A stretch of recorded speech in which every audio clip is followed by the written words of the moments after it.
తెలంగాణ చరిత్ర సంస్కృతిలో భాగంగా మనం గత ఎపిసోడ్‌లో మిశ్రమ సంస్కృతి గురించి వివరించడం జరిగింది. మిశ్రమ సంస్కృతిలో భాగంగా మన తెలంగాణ ప్రాంతంలో హిందూ, ముస్లిం పండుగల గురించి సమాచారం ఇవ్వడం జరిగింది. ఈ ఎపిసోడ్‌లో మనము తెలంగాణలోని జాతరలతో పాటు రకరకాల ఆహ్, ఉరుసు ఉత్సవాలు మొదలైన వాటి గురించిన సమాచారాన్ని ఇవ్వడం జరుగుతుంది. మనకు తెలంగాణలో వివిధ రకాల జాతరలు జరుపుకుంటారు. దాంట్లో మనకు తెలంగాణలో జరిగే పెద్ద జాతర పేరు సమ్మక్క సారక్క జాతర. ఈ సమ్మక్క సారక్క జాతర అనేది ఒక పెద్ద జాతర. అంటే తెలంగాణ ప్రాంతంలో ఒక పెద్ద జాతరగా, ఒక గిరిజన జాతరగా ప్రఖ్యాతిగాంచింది. తర్వాత ఈ జాతర అనేది 700 సంవత్సరాలుగా జరుగుతుంది. 2 సంవత్సరాలకు ఒకసారి 700 సంవత్సరాలుగా జరుగుతుంది. తర్వాత వరంగల్ నగరానికి 100 కిలోమీటర్ల దూరంలో ఉన్న తాడ్వాయి మండలం మేడారం గ్రామంలో ఈ సమ్మక్క సారక్క జాతర జరుగుతుంది. తర్వాత మనకి ఇక్కడ జరిగిన కథ ఏంటంటే, ప్రతాపరుద్రుడి సామంతుడు కాకతీయ సామ్రాజ్యాన్ని పరిపాలించే మొదటి ప్రతాపరుద్రుడి సామంతుడిగా కోయరాజు, పడిగిద్దరాజు మేడారం పరగణను పాలించేవాడు. తర్వాత కరీంనగర్ ప్రాంతాన్ని పాలించే మరొక కోయరాజు పేరు కోయరాజు మనకు మేడరాజు.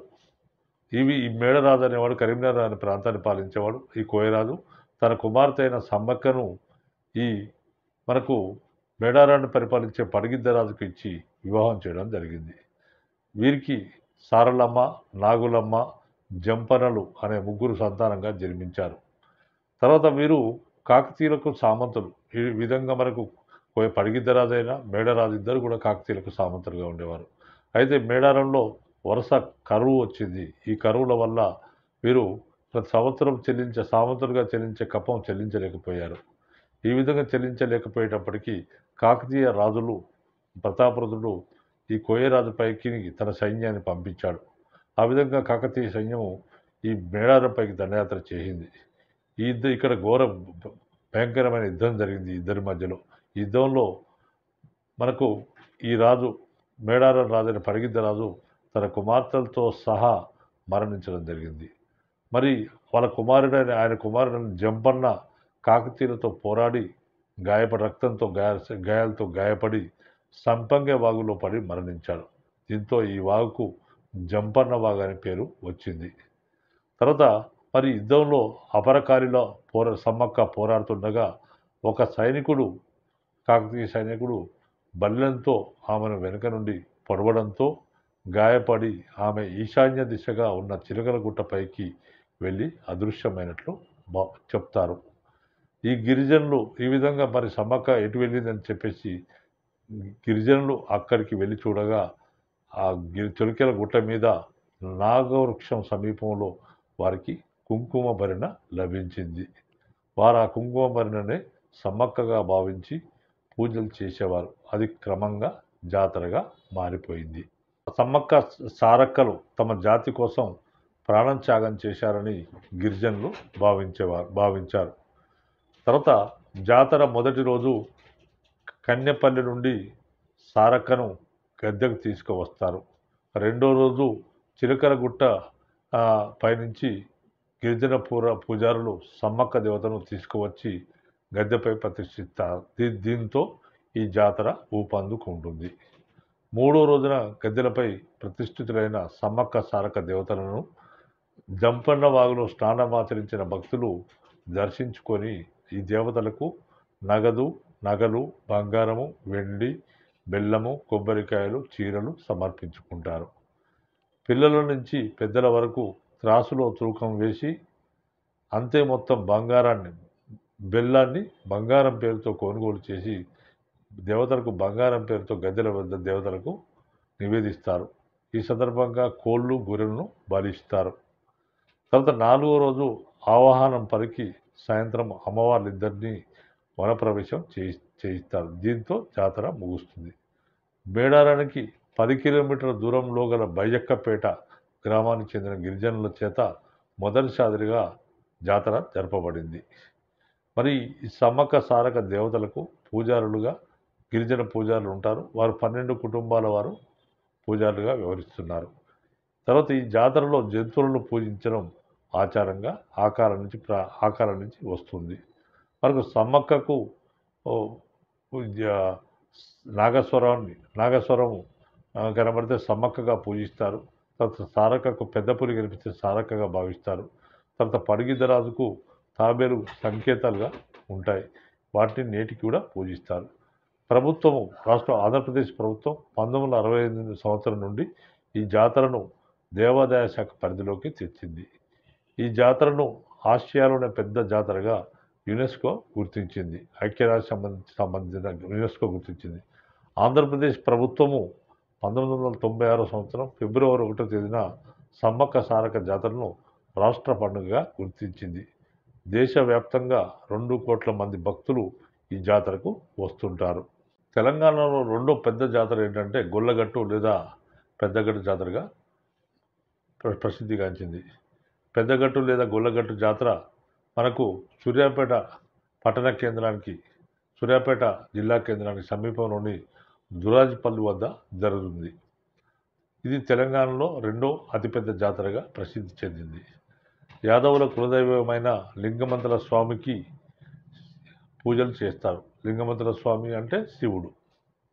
ఈ జాతరలో, గొల్లగడ్డ జాతరలో కేసారాన్ గ్రామానికి 30 విగ్రహాలున్న పెట్టెను తీసుకుని వెళ్ళి హక్కుదారులకు చూపించి పూజలు చేస్తారు. ఆ తర్వాత లింగమంతుల స్వామి తోబుట్టు అయిన చౌడమ్మ తల్లికి పూజలు చేస్తారు. తర్వాత మనకి ఈ జాతరలో సూర్యాపేట యాదవ కులస్తులు లింగమంతుల స్వామికి మకర తోరణాన్ని ఊరేగింపుగా తీసుకువెళ్తారు. తర్వాత కాసింపేట యాదవ కులస్తులు ఈ జాతరలో పసిడి కుండను ఆలయ గోపురం పైన అలంకరిస్తారు. తర్వాత భక్తులు కుక్కల బండ మీద నైవేద్యాన్ని పెట్టి ప్రసాదాన్ని స్వీకరిస్తారు. 4వ రోజు, చివరి రోజు పూజారులు దేవుళ్లకు కేసారం చేయడంతో జాతర ముగుస్తుంది. ఈ జాతర మొత్తం కూడా 4 రోజులు చేస్తారు. ఈ జాతర కూడా 2 సంవత్సరాలకు ఒకసారి జరిపిస్తారు. ఈ జాతర ప్రతి 2 సంవత్సరాలకు ఒకసారి నిర్వహిస్తారు. మొత్తం 4 రోజుల పాటు ఈ జాతర కొనసాగుతుంది. ఈ జాతరకు తెలంగాణ, ఆంధ్రప్రదేశ్ రాష్ట్రాల నుండి దాదాపు 50 లక్షల మంది భక్తులు హాజరు అవుతుంటారు. తర్వాత మరొక ముఖ్యమైన జాతర ఏంటంటే నాగోబా జాతర. ఇది గిరిజన జాతర. నాగోబా జాతర అనేది దేశంలోని రెండవ పెద్ద గిరిజన జాతరగా ప్రసిద్ధి చెందింది. ఈ నాగోబా జాతర అనేది ఉమ్మడి ఆదిలాబాద్ జిల్లా ఇంద్రవల్లి మండలం కేస్లాపూర్లో జరుగుతుంది. ఈ జాతర ప్రతి సంవత్సరము పుష్య బహుళ అమావాస్య రోజు నుండి 10 రోజుల పాటు జరుపుకుంటారు. నాగోబా అనగా పామును దేవతా రూపంలో పూజిస్తారు. ఈ నాగోబా జాతరను గోండుల్లో ఉన్న గోండు గిరిజనులు ఉన్న మెస్రా వంశీయులు జరుపుకుంటారు. ఈ సందర్భంగా ఈ తెగవారి మెస్రా వంశీయులు తమ సమస్యలను ప్రభుత్వాన్ని విన్నవించుకోవడం సాంప్రదాయంగా వస్తుంది. అంటే ఈ జాతర సందర్భంగా అధికారులందరూ కూడా హాజరవుతారు. ప్రభుత్వం కూడా అధికారికంగా ఈ జాతర నిర్వహిస్తుంది. ఆ సందర్భంగా గోండుల్లోని మెస్రాం తెగవారు తమ సమస్యలను ప్రభుత్వానికి విన్నవించుకోవడం సాంప్రదాయంగా వస్తుంది. ప్రస్తుతము ఈ జాతర దేవాదాయ శాఖ వారు తెలంగాణ దేవాదాయ శాఖ వారు నిర్వహిస్తున్నారు. తర్వాత నాగోబా జాతరకు దేశంలోని వివిధ రాష్ట్రాల్లో ఉన్న గిరిజనులు హాజరవుతారు. ఇదొక ముఖ్యమైన జాతర. మరొక ముఖ్యమైన జాతర ఏడుపాయల జాతర. ఈ ఏడుపాయల జాతర అనేది హైదరాబాద్ నగరానికి 110 మైళ్ళ దూరంలో, మెదక్ పట్టణానికి 20 కిలోమీటర్ల దూరంలో ఉన్న పాపన్నపేట మండలం నాగసాని పల్లెకు 2 కిలోమీటర్ల దూరంలో ఉన్న మంజీరా నదీ గర్భంలో ఉన్న దుర్గను ఏడుపాయల దుర్గగా పిలుస్తారు. తర్వాత కోణల మధ్య దట్టమైన అడవి సంపద తొలతూగా ప్రదేశము ఈ అమ్మవారు ఉండే ప్రదేశం. ఈ అడవిని ఆనుకొని జలజల పారుతూ మంజీరా నది ఏడుపాయలుగా చీరి మళ్ళీ కలిసి ప్రవహించేది మంజీరా నది. ఈ ఏడుపాయల మధ్య గుట్టలు గుహల్లో దుర్గమ్మ దేవాలయం ఉంటుంది. ఈ ఏడుపాయల దుర్గమ్మ జాతర శివరాత్రి జాగరణతో ప్రారంభం అవుతుంది. భక్తులు ఆనాటి రాత్రికి దుర్గమ్మ సాన్నిధ్యంలో రాత్రి అంతా మేల్కొని ఉండడమే కాకుండా మేల్కొని ఉండి తర్వాత ఆ విధంగా ఉదయమే జాగారం చేస్తారు. రాత్రి మొత్తం ఉదయమే మంజీరా పావన గంగలో మునిగి దుర్గాదేవిని దర్శించుకొని శివరాత్రి వ్రతాన్ని పూర్తి చేస్తారు. ఆ రోజు దేవతకు ఆ రోజు అన్నము, శనగ కూర, పచ్చి పులుసు, పరమాన్నము, పెరుగు, నూనె పోళ్ళతో బోనాలు ఎత్తుతారు. ఇది గ్రామీణులు సమర్పించే సాత్విక ఆహార నివేదన. ఈ జాతరకు తెలంగాణ, మహారాష్ట్ర మొదలైన ప్రాంతాల నుండి పెద్ద సంఖ్యలో భక్తులు పాల్గొని దుర్గాదేవికి ముడుపులు చెల్లించి వెళ్తుంటారు. మరో ముఖ్యమైన జాతర కొండగట్టు జాతర. కొండగట్టు ఆంజనేయ స్వామి దేవాలయం. ఇది ఉమ్మడి కరీంనగర్ జిల్లా కేంద్రానికి కొండగట్టు 35 కిలోమీటర్ల దూరంలో ఉంటుంది. మరి ఎక్కడ ఉంటుంది కొండగట్టు అంటే ముచ్చంపేట అనే గ్రామంలో ఉంటుంది. ఈ దేవాలయాన్ని కొండగట్టు ఆంజనేయ స్వామి దేవాలయం ఉంది. ఈ దేవాలయాన్ని 160 సంవత్సరాల క్రితమే కృష్ణారావు అనే దేశముఖ్ నిర్మించినట్టు మనకు తెలుస్తుంది. అయితే ఈ దేవాలయాన్ని 300 సంవత్సరాల క్రితమే సింగం సంజీవుడు అనే గోవుల కాపరి నిర్మించాడని స్థానికులు నమ్ముతుంటారు. ఒక నమ్మకం ఉండేది. ఇక్కడ ఈ దేవాలయంలో కొండగట్టు ఆంజనేయ స్వామి దేవాలయంలో హనుమంతుడు ఒకవైపు నరసింహస్వామి ముఖంతో, మరోవైపు ఆంజనేయ స్వామి ముఖంతో, మరోవైపు ఆంజనేయ స్వామి ముఖంతో, ఒకవైపు నరసింహస్వామి ముఖంతో, మరోవైపు ఆంజనేయ స్వామి ముఖంతో 2 ముఖాలతో ఉంటాడు. ఇక్కడ ఆంజనేయ స్వామి శంకు చక్రాలను కలిగి ఉండి హృదయంలో సీతారాములను కలిగి ఉంటాడు. ఈ దేవాలయంలో 40 రోజుల పాటు పూజలు చేస్తే సంతానము లేని వారికి సంతానం కలుగుతుందని భక్తుల నమ్మకం. ఇక్కడ జరిగే జాతరకి కొండగట్టు జాతరగా ప్రసిద్ధి చెందింది. ఆంజనేయ స్వామి క్షేత్రపాలకుడైన బేతాళ స్వామి ఆలయం కొండపైనే ఉన్నది. నెక్స్ట్ జాతర వచ్చేసి సరేశ్వరం జాతర. ఈ సరేశ్వర తీర్థము ఉమ్మడి మహబూబ్నగర్ జిల్లాలోని అచ్చంపేట మండలంలోని నల్లమల అడవుల్లో ఉన్నది. ఇక్కడి ప్రధాన దైవము సరేశ్వర క్షేత్రంలో ప్రధాన దైవం ఎవరంటే లింగమయ్య అంటే శివుడు. ఈ సరేశ్వరం జాతర సంవత్సరానికి ఒకసారి ఏప్రిల్లో వచ్చే చైత్ర పౌర్ణమికి 2-3 రోజుల ముందు, 2-3 రోజుల వెనుక మొత్తము వారం రోజులు జరుగుతుంది. ఈ జాతరకు శ్రీశైలం ప్రాంతం మండలాల నుండి, తెలంగాణ, ఆంధ్రప్రదేశ్ రాష్ట్రాల నుండి సుమారు 2 లక్షల మంది భక్తులు వస్తారు. తర్వాత గత కొన్ని దశాబ్దాలుగా ఈ దేవునికి స్థానిక చెంచులే పూజారులుగా వ్యవహరిస్తున్నారు. మనకు ఇస్లాంలో మహమ్మదీయ మతంలో సున్నీలు, షియాలు, తర్వాత సూఫీలు అని కూడా ఉన్నారు. సూఫీ మతస్థులు అనేవాళ్ళు మతస్థులు సిద్ధాంతపరంగా మహమ్మదీయ మతానికంటే ఎంతో ముందు దశకు చెందినవారు వీరు. సూఫీలు అనేవారు అన్ని మతాలను సమానంగా చూస్తారు. అయినప్పటికీ కూడా వీరు కూడా అల్లాహ్ని నమ్ముతారు. తర్వాత సూఫీ మతం యొక్క సిద్ధాంతాలేంటి, సూఫీలు ఎవరు, తర్వాత సూఫీలు సర్వమానవ సమానత్వాన్ని బోధిస్తారు. సూఫీలు అందరికీ సేవ చేస్తారు. వీరిని అన్ని మతాల వారు గౌరవిస్తారు, సూఫీ సన్యాసులను. తర్వాత వీరు అల్లాహ్ని నమ్ముతారు. సూఫీలు కూడా అల్లాహ్ని నమ్ముతారు. సూఫీల మూల సూత్రం ఏంటంటే తౌహీద్, అంటే ఈశ్వరుడు ఒక్కడే, అన్ని మతాలకు దేవుడు ఒక్కడనే దాన్ని తౌహీద్ అని అంటారు. ఈ తౌహీద్ ప్రకారం ఈశ్వరుడు ఒక్కడే, ఆయన సర్వాంతర్యామి. తర్వాత ఈ విధంగా వాళ్ళు నమ్ముతారు. సూఫీలు ఏం చేస్తారంటే వాళ్ళు రాజకీయాలకు, సమాజానికి కూడా దూరంగా ఉంటారు. అంటే ఎక్కడ ఉంటారు, వారు ఊరు బయట ఎక్కడో కంకాలు అంటారు. వారు ఉండే ప్రదేశాలను ఏమంటారంటే కంకాలు అంటారు. కంకాల్లో ఉన్నప్పుడు ప్రజలు వారిని దర్శించుకుంటారు. ఆ సందర్భంలో ప్రజలకు కావలసిన బోధనలు చేస్తారు, వాళ్ళకు విద్యను నేర్పిస్తారు ప్రజలకు. తర్వాత అన్ని మతాల సమానత్వాన్ని చెప్తుంటారు. కాబట్టి అన్ని మతాలను సమానంగా చూస్తారు. సూఫీలు భారతదేశంలో హిందూ మతానికి చెందిన సిద్ధాంతాలను వీరు ఆమోదించారు. కాబట్టి సూఫీ గురువులను హిందూ మతస్థులు కూడా గౌరవించి ఆరాధించేవారు. తర్వాత గోల్కొండ రాజ్యంలో కూడా అనేక మంది సూఫీ మత గురువులు వచ్చారు. గోల్కొండ రాజ్యానికి ప్రజలు మతాలకు అతీతంగా ఈ సూఫీ మత గురువులను ఆరాధించేవారు. సూఫీ గురువుల ప్రభావం వల్ల తెలంగాణలో హిందూ, ముస్లిం మతాలు, అన్ని మతాల వారు కలిసిమెలిసి జీవించేవారు. ఫలితంగా హైదరాబాద్లో మనకు మిశ్రమ సంస్కృతి ఏర్పడినట్టు గతంలో చెప్పడం జరిగింది. అదే మిశ్రమ సంస్కృతి ఇప్పటికీ కొనసాగుతుంది. దానికి కారణం ఏంటంటే సూఫీల యొక్క సర్వమత సమానత్వ బోధనల ప్రభావం వల్ల ప్రజలందరూ కలిసి ఉంటున్నారు. తర్వాత రెండోది దర్గా. దర్గా అంటే సూ దర్గా అంటే ఏంటి యాక్చువల్గా? సూఫీ సాధు సమాధిపై నిర్మించే ఆలయాన్నే పర్షియన్ భాషలో దర్గా అని అంటారు. తర్వాత స్థానిక ముస్లింలు ఇలాంటి వాటిని ఏమంటారంటే జియారత్ అనే పేరుతో దర్శిస్తారు. జియారత్ అనే పేరుతో స్థానిక ముస్లింలు ఈ దర్గాను దర్శిస్తారు.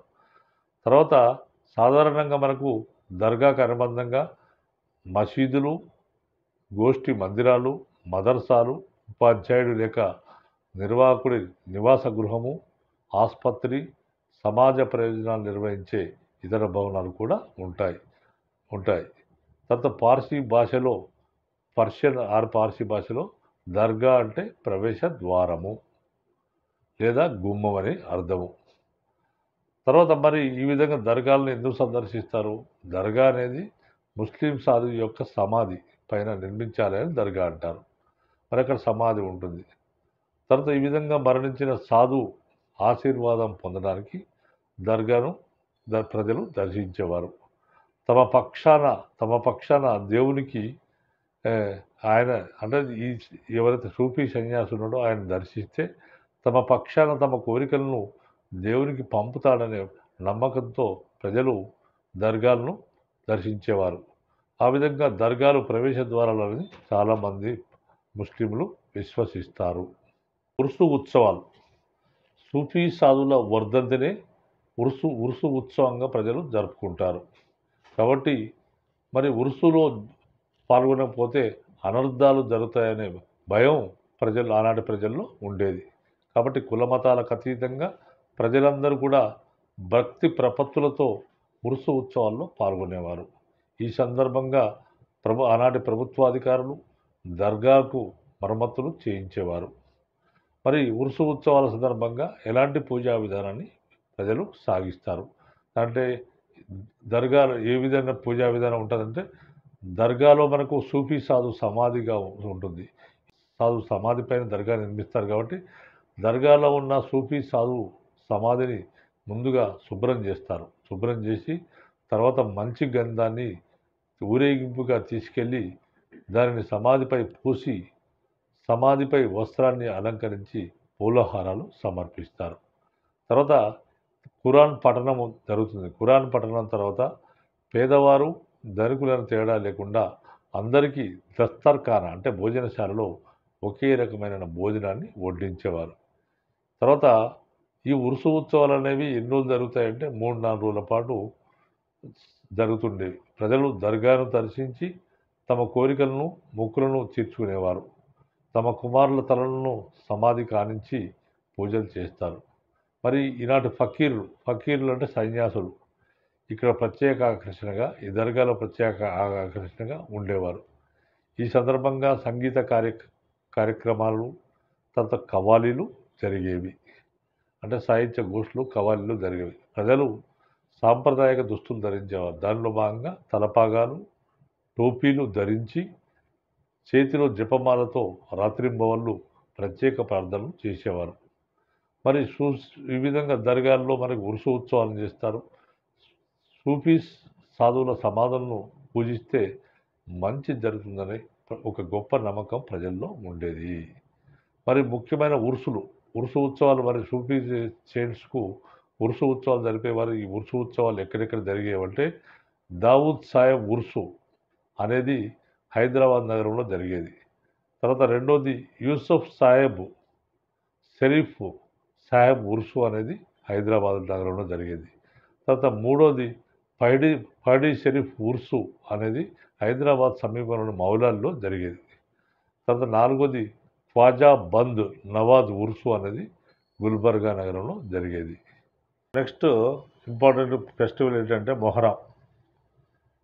మనకు మొహరం అనే మొహరంను ఇస్లాం పండుగ పంచాంగంలో మొదటి నెల యుద్ధాన్ని పరిహరించవలసిన 4 పవిత్ర మాసాల్లో ఇది ఒకటి.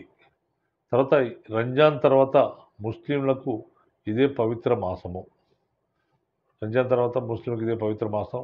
మొహరం అన్న పేరే హరాం నిషిద్ధం అనే పదం నుంచి ఉద్భవించింది. మొహరంను యౌము ఏ అగారా అనే షియా ముస్లింలు అనే యౌము ఏ అగారా అనే పేరుతో మొహరంను షియా ముస్లింలు పిలుస్తారు. దీనిని ఈ మొహరం ఉత్సవాలను 10 రోజుల పాటు ఆచరిస్తారు. మరి మొహరం పండుగ ఏ విధంగా చేస్తారు? మొహరం రోజు చంద్రుడిని చూసిన తర్వాత ఆలం అంటే అగ్నిగుండం ఏర్పాటు చేస్తారు. అగ్నిగుండం ఏర్పాటు చేసేవారు. ఈ పండుగ సమయంలో షియా ముస్లింలు జరుపుకుంటారు ఈ పండుగ. ఈ పండుగ సమయంలో షియా ముస్లింలు నల్లటి వస్త్రాలను ధరిస్తారు. ఇతరులు ఆకుపచ్చ వస్త్రాలను ధరిస్తారు. తర్వాత మొహరం 10వ రోజు వరకు రకరకాల తినుబండారాలు తయారు చేస్తారు. అవేంటంటే తియ్యటి రొట్టె, కాబూలి అంటే అన్నము, పప్పు, తియ్యటి పానీయం చుట్టుపక్కల వారికి షియా ముస్లింలు పంచిపెడతారు. మొహరం 5వ రోజున భారీ ఊరేగింపును నిర్వహిస్తారు.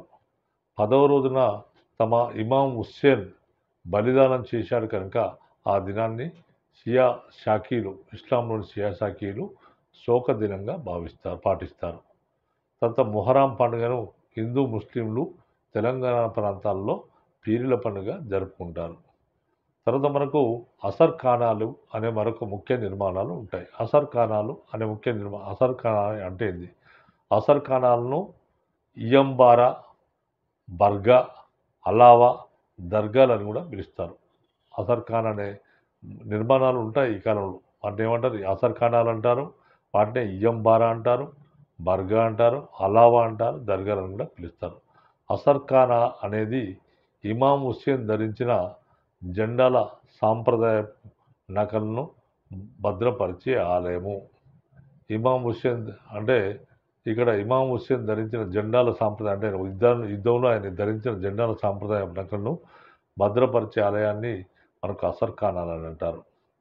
తర్వాత మరి ఇమాం హుస్సేన్ ఎవరు అంటే ఖలీఫా బంధువే ఇమాం హుస్సేన్. ఖలీఫా అంటే ముస్లిం రాజ్యం మొహమ్మద్ ప్రవక్త తర్వాత ఆయన ప్రతినిధిని ఖలీఫా అంటారు. మరి ఖలీఫా బంధువే ఇమాం హుస్సేన్. ఈయనే కర్బలా మైదానంలో శత్రువులతో పోరాడుతూ మరణించాడు. ఆయన త్యాగాన్ని గుర్తు చేసుకుంటూ ఆనాటి షియాలు రకరకాల ఆచారాలను పాటిస్తారు. తర్వాత ఇమాం హుస్సేన్ బలిదానము శతాబ్దాల తరబడి ప్రజలపైన ప్రభావం చూపించింది. ఇది మన అసుర్ ఖానాలు. తర్వాత లింగంపల్లి జాతర. లింగంపల్లి జాతర అనేది హైదరాబాద్లో జరిగింది.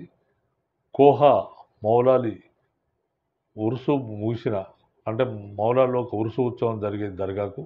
ఆ కోహా మౌలాలి ఉరుసు ఉత్సవం ముగిసిన సాయంత్రం నుండి ప్రజలందరూ కూడా హైదరాబాద్లో లింగంపల్లి జాతరకు బయలుదేరేవారు. ఈ విధంగా హైదరాబాద్లో జరిగే లింగంపల్లి జాతరలో రోడ్లన్నీ కూడా జనంతో నిండి ఉండేవి. హైదరాబాద్లోని అడిక్మెట్ నుండి పుత్లీ బౌలి వరకు రకరకాల పండ్లు మరియు తినుబండారాలు అమ్మే దుకాణాలు వెలిసేవి. తర్వాత ఉద్యానవనాలను, వీధులను, తర్వాత దీపాలతో ఈ కాలంలో అలంకరించేవారు. ఈ సందర్భంలో ఈ జాతర కోసం ప్రత్యేక రవాణా సౌకర్యాలను ఏర్పాటు చేసేవారు. జాతరలో పాల్గొనే వేలాది ఏనుగులు, గుర్రాలు, రథాలు, జట్కాల కొరకు ప్రత్యేక దారిని ఏర్పాటు చేసేవారు. మరి ఈ ఆసఫ్జాయి రాజైన 6వ పాలకుడైన మహబూబ్ అలీ ఖాన్ ఈ జాతరకు వచ్చేవాడు. నిజాంకు కావలసిన సమస్త సౌకర్యాలు అందుబాటులో ఉండేవి. ఈ జాతర అర్ధరాత్రి వరకు సాగేది. ఇందులో అనేక రకాల వినోద కార్యక్రమాలు పేద ధనిక ప్రజలను అలరించేవి. మరి ఈ కాలంలో రకరకాల జాతరలు చేసేవారు. ఆ రకరకాల జాతరలు ఏంటంటే నాగుల పంచమి మేళ ఒకటి, రెండోది ఆల్వాల్ జాతర, మూడోది యాదగిరిగుట్ట జాతర, నాలుగోది రాంబాగ్ జాతర, ఐదోది వేములవాడ జాతర. ఈ విధంగా తెలంగాణ ప్రాంతంలో రకరకాల జాతరలు కూడా చేసేవారు. మరి ఇక్కడ ఈ విధంగా ఈ కాలం నాటి ముఖ్యమైన జాతరలు, తర్వాత ఉర్సు ఉత్సవాలు, దర్గాలు, తర్వాత సూఫీలు, మరి దర్గాలు, ఉర్దూ ఉత్సవాలు, ఈ అన్ని అంశాలపైన కూడా మొత్తం కూడా వివరించడం జరిగింది. ఇది ఎగ్జామినేషన్లో భాగంగా ముఖ్యమైన ప్రశ్నలు గతంలో అడిగారు, ఇప్పుడు కూడా అడిగే అవకాశం ఉంటుంది. కాబట్టి అభ్యర్థులు గమనించగలరు. ముఖ్యంగా ఎగ్జామినేషన్ పరిస్థితిని దృష్ట్యా కొన్ని ముఖ్యమైన ప్రశ్నలు వివరించడం జరుగుతుంది. దీంట్లో నెంబర్ 1 క్వశ్చన్, సమ్మక్కకు సంకేతకంగా ఈ క్రింది జంతువును గిరిజనులు పూజిస్తారు. నెంబర్ 1 పెద్ద పులి, నెంబర్ 2 తాబేలు, నెంబర్ 3 నెమలి, 4 నాగస్వరం. దీని కరెక్ట్ ఆన్సర్ వచ్చేసి నాగస్వరం. అంటే ఆంశాలుగా గిరిజనులు ఈ జంతువులను పూజిస్తారు. తర్వాత నెక్స్ట్ క్వశ్చన్, సమ్మక్క సారక్క జాతరను ప్రభుత్వం ఈ క్రింది సంవత్సరం దేవాదాయ శాఖ పరిధిలోకి తెచ్చింది. First option 1966, 2 1968, 3 1970, 4 1972. దీనికి సెకండ్ ఆప్షన్ 1965 సంవత్సరం కరెక్ట్ ఆన్సర్ అవుతుంది. దీన్ని 1965 సంవత్సరంలో దేవాదాయ శాఖ పరిధిలోకి తెచ్చింది ఆంధ్రప్రదేశ్ ప్రభుత్వం. తర్వాత నెక్స్ట్ క్వశ్చన్, సమ్మక్క సారక్క జాతరను మొదటిసారిగా ఈ క్రింది గ్రామస్తులు నిర్వహించారు. నెంబర్ 1 ఆన్సర్స్ వచ్చేసి number 1 Medaram, number 2 Kannepalli, number 3 Bayyakkapeta, number 4 Tadvai. మనకు third answer Bayyakkapeta correct answer. ఈ బయ్యక్కపేట గ్రామవాసులు మొట్టమొదటిసారిగా ఈ సమ్మక్క సారక్క జాతరను వారు నిర్వహించారు. నెక్స్ట్ క్వశ్చన్, సమ్మక్క సారక్క జాతరకు ఎన్ని కుటుంబాల వారు పూజారులుగా వ్యవహరిస్తారు? ఇప్పుడు ప్రజెంట్గా వ్యవహరిస్తున్నారు. మొత్తం ఆన్సర్స్ నెంబర్ 1 9 మంది, 9 కుటుంబాలు, నెంబర్ 2 10 కుటుంబాలు, నెంబర్ 3 11 కుటుంబాలు, నెంబర్ 4 12 కుటుంబాలు. ఇప్పుడు నెంబర్ 4 దీని కరెక్ట్ ఆన్సర్ 12 కుటుంబాలు.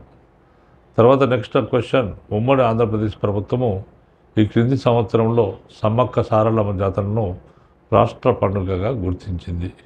దీంట్లో alternatives number 1 1990, number 2 1992, number 3 1994, number 4 1996. దీని కరెక్ట్ ఆన్సర్ వచ్చేసి 1996 దీని కరెక్ట్ ఆన్సర్. తర్వాత నెక్స్ట్ క్వశ్చన్, యునెస్కో ఈ క్రింది జాతరను ఏషియాలోనే పెద్ద జాతరగా గుర్తించింది. దీనికి alternatives first number 1 Sammakka Saralamma జాతర, నెంబర్ 2 గొల్లగట్టు జాతర, నెంబర్ 3 నాగోబా జాతర, నెంబర్ 4 ఉజ్జయిని జాతర. దీని కరెక్ట్ ఆన్సర్ వచ్చేసి సమ్మక్క సారలమ్మ జాతర నెంబర్ 1 కరెక్ట్ ఆన్సర్ అవుతుంది. సారలమ్మకు నెక్స్ట్ క్వశ్చన్, సారలమ్మకు సంకేతంగా ఈ క్రింది జంతువులు గిరిజనులు పూజిస్తారు.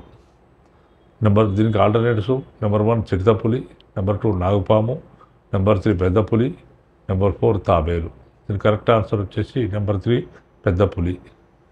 తర్వాత నెక్స్ట్ క్వశ్చన్, సమ్మక్క సారలమ్మ జాతర ఈ సందర్భంగా ఈ క్రింది దాన్ని బంగారం పేరున దేవతలకు సమర్పిస్తారు.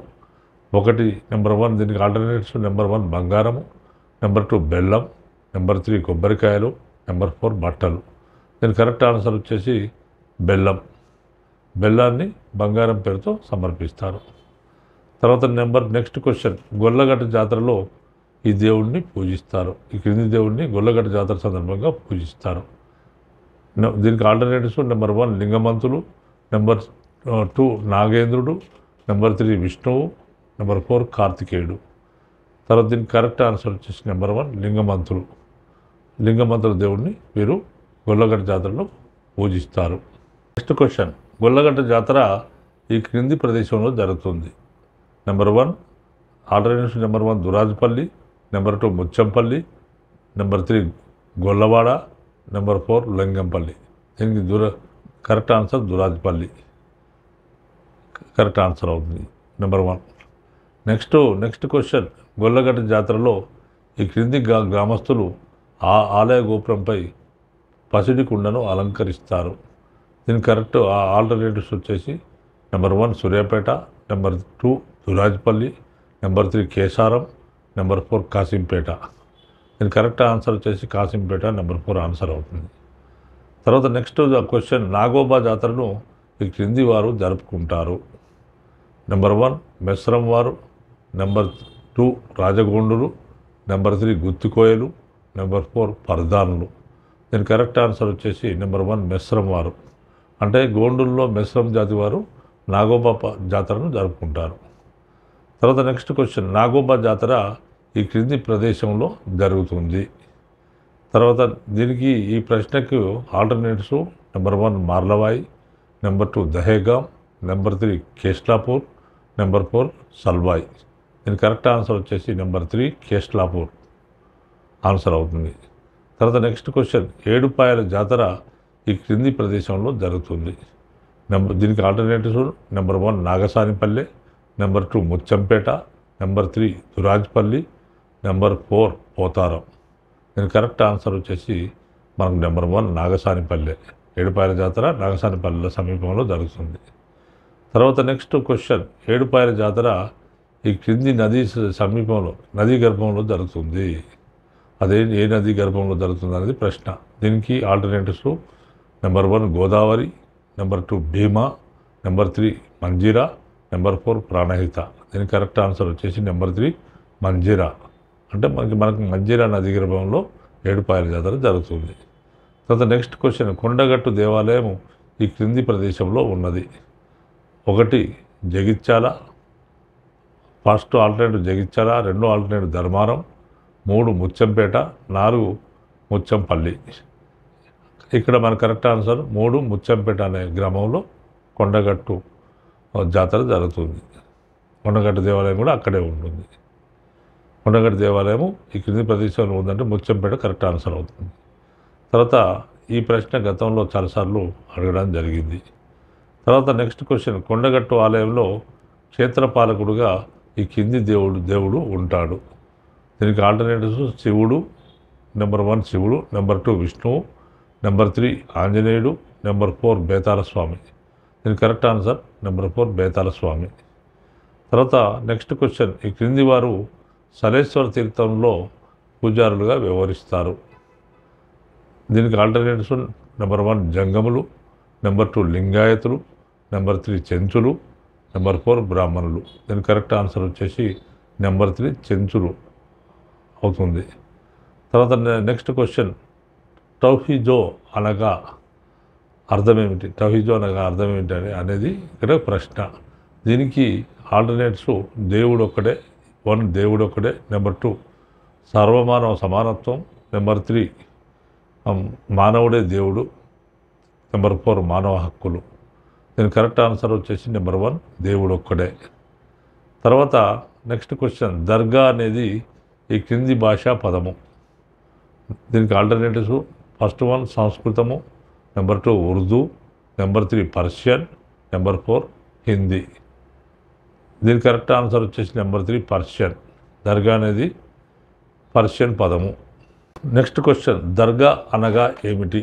అంటే ఇక్కడ దర్గా అనగా ఏమిటనే ప్రశ్నలో మనకు ఆల్టర్నేటివ్స్ నెంబర్ 1 సూఫీ సాధు సమాధిపై నిర్మించే ఆలయం, నెంబర్ 2 అల్లా ఆలయము, నెంబర్ 3 మసీదు, నెంబర్ 4 గుమ్మటం. దీని కరెక్ట్ ఆన్సర్ వచ్చేసి నెంబర్ 1 సూఫీ సాధు మసీదుపై నిర్మించే ఆలయం. అంటే దర్గాలో సూఫీ సాధు సమాధిపై నిర్మించే ఆలయాన్ని దర్గా అని అంటారు. నెక్స్ట్ క్వశ్చన్, దర్గాను జియారత్ పేరుతో క్రింది వారు దర్శించుకుంటారు. ఆల్టర్నేటివ్స్ నెంబర్ 1 ముస్లింలు, నెంబర్ 2 హిందువులు, నెంబర్ 3 సూఫీలు, నెంబర్ 4 సన్యాసులు. దీని కరెక్ట్ ఆన్సర్ వచ్చేసి నెంబర్ 1 ముస్లింలు దర్గాను జియారత్ పేరుతో దర్శించుకుంటారు. తర్వాత ఈ నెక్స్ట్ క్వశ్చన్, ఈ క్రింది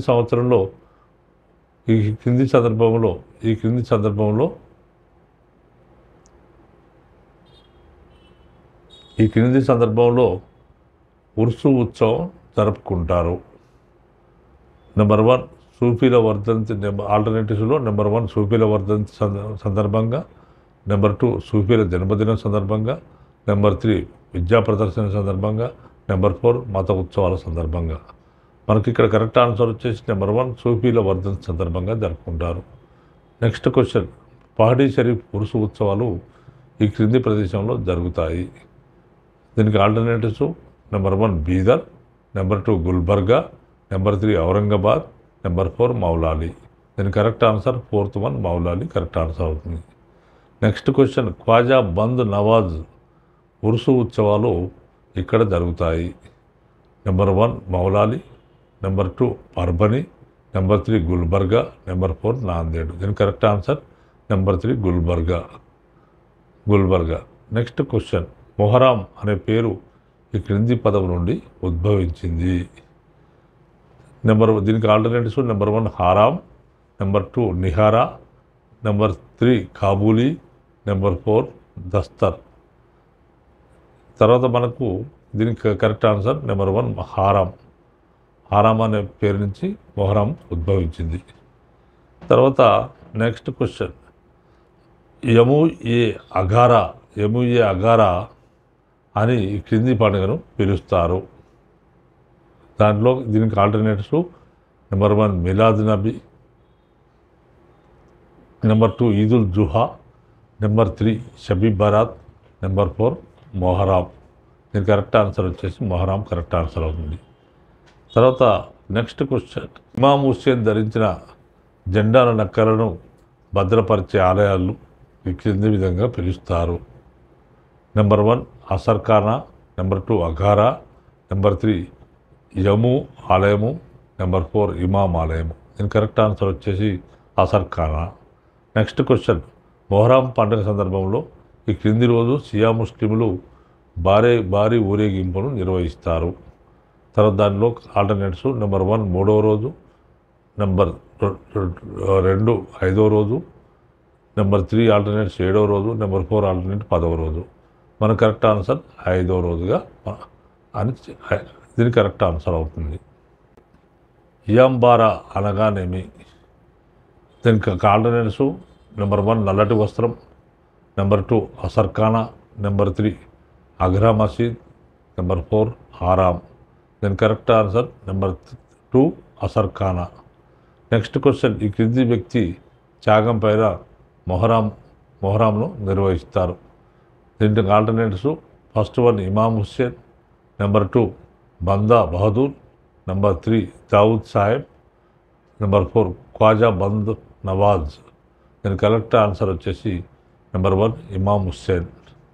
నెక్స్ట్ క్వశ్చన్, మొహరం సందర్భంగా ఈ క్రింది రోజును షియా ముస్లింలు శోక దినంగా పాటిస్తారు? నెంబర్ 1 3వ రోజు, నెంబర్ 2 5వ రోజు, నెంబర్ 3 7వ రోజు, నెంబర్ 4 10వ రోజు. దీని కరెక్ట్ ఆన్సర్ వచ్చేసి నెంబర్ 4 10వ రోజుగా మనం భావించవచ్చు.